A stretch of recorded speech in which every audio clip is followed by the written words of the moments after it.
Sir पहले तो बहुत बहुत धन्यवाद आपका हमसे बात करने के लिए। सर क्या क्या विकास किए 9 महीना में जो जब आप मुख्यमंत्री थे, जनता थोड़ा जानना चाहता है। देखिए, हम अपने किए हुए काम को प्रचारित नहीं करते हैं। जनता ही यहाँ का इतना सक्षम है कि सब कुछ जानती है। लेकिन जब आप पूछते हैं तो बोधगया दोमुहान से चेरकी का रोड क्या था, आप लोग सब जानते हैं। जी जी जी। आज वो रोड इतना अच्छा हो गया है कि 15 मिनट में लोग पहुँच जाते हैं चेरकी। उसी प्रकार से गया से परैया का रोड की क्या स्थिति थी। जी 7 वर्षों 8 वर्षों से लगातार पेंडिंग था, नहीं बना था, उसको हम लोगों ने बनाया। आप देखते होंगे कि बुनियादगंज के नज़दीक में जो पुल बना है वो इसी बन के खड़ा हुआ था 5 साल से। ज़मीन के चलते, फॉरेस्ट डिपार्टमेंट के चलते उसको जो लिंक रोड होना चाहिए था नहीं हो रहा था। उसको ज़बरदस्ती एक तरह से कर किया और आज देखिए कि मेन पुल पर काम हुआ है। आप ये जो बोधगया जी हमारा भगवान विष्णु की नगरी है, उस नगरी में उसका जो मेला है, राजकीय मेला कोई नहीं घोषित किया था। जीतन मांझी आया तो राजकीय मेला घोषित किया। आज करोड़ों रुपया आज मिलता है विष्णु धाम को और उससे उसका परिमार्जन हो रहा है, परिसर हो रहा है। आपने देखा होगा यहाँ पर एक बैजू धाम नाम करके मामूली भगवान विष्णु का मूर्ति अवतरित हुआ।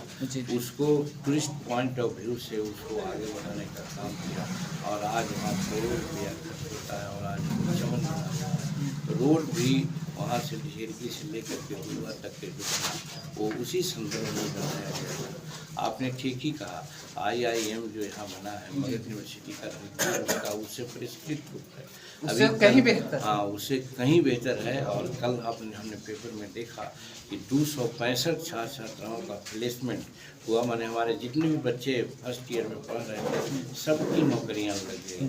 तो इससे बढ़कर के क्या हो सकता है। फिर आप देख रहे हैं कि साहब आगे अगर आप बढ़िएगा तो केनी के नज़दीक में एक पुल बन रहा था, कोई आदमी उसे करोड़ों रुपया घूस मांग लिया था और वो चुपचाप छोड़ करके भाग गया था। अभी भी पुल के बाएं साइड में देखे होंगे कि पिलर बना हुआ खड़ा हुआ। जीतन मांझी मुख्यमंत्री बना तो उसको स्पेशल में जाकर उसको पुल बनाया।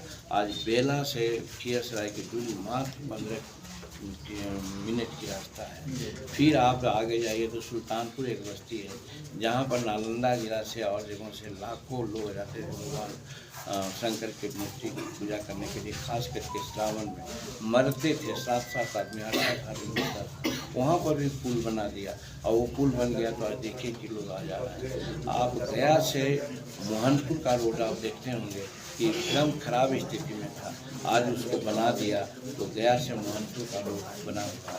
जो भी रोड गड़बड़ था मोहनपुर से 12 चक्की वो भी पुल बन रहा है, फिर रोड बन रहा है।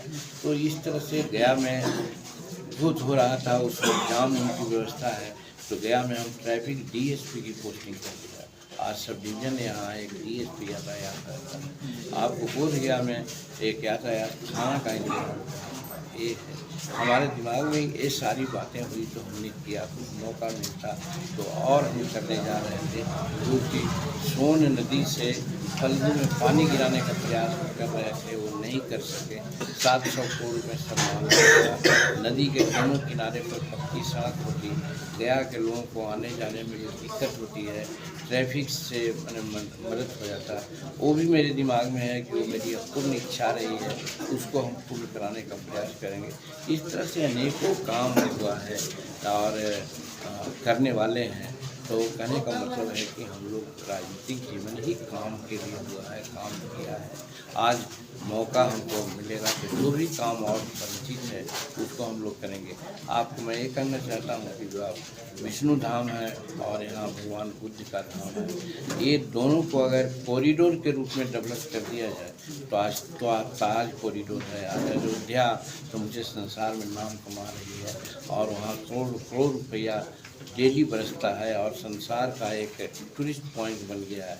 मैं समझता हूँ कि वो तो होना ही चाहिए। नरेंद्र मोदी जी को धन्यवाद देते हैं, लेकिन हमारा विष्णु धाम और हमारा बुद्ध धाम एक कोई कमज़ोर नहीं है। इसको आगे दिखलाने की जरूरत है। अगर कॉरिडोर बना दिया जाएगा तो हम समझते हैं ये भी संसार में अभी भी जाना जाता है और इसका नाम बढ़ेगा और टूरिस्ट लोग आवेंगे, जिससे कि बिहार को और भारत को टूरिज्म से काफ़ी आमदनी होगी और यहाँ के लोगों को करोड़ों लोगों को आमदनी होगी, लोग रोजगार प्राप्त करेंगे। तो ये लॉ एंड ऑर्डर से लेकर के सामाजिक विकास की बात है, वो सारे बात हमारे दिमाग में है। जो काम छूटा है अगर मौका मिलेगा तो उसको हम पूरा कराएंगे।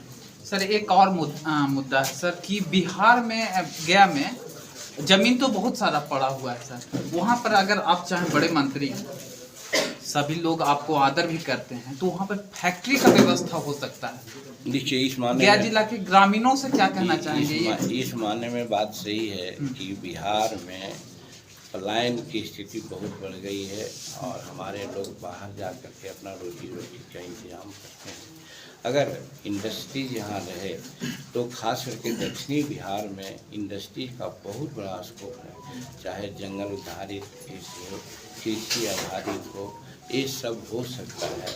सीमेंट फैक्ट्रियाँ बैठ सकती है, इसकी ज़रूरत है पार्लियामेंट में उठाने की, ये लोग आज तक नहीं उठाए हैं। हमारा यही तो प्रयास रहेगा कि जो जो बातें नहीं हुई है कर करके यहाँ फैक्ट्रियाँ खोलने का काम करवाएंगे, ताकि हमारे लाखों लाख लोग जो बाहर जाते हैं यहीं नियोजन प्राप्त करेंगे और उससे अपनी आर्थिक समृद्धि बढ़ाएंगे। बहुत बहुत धन्यवाद आपका सर।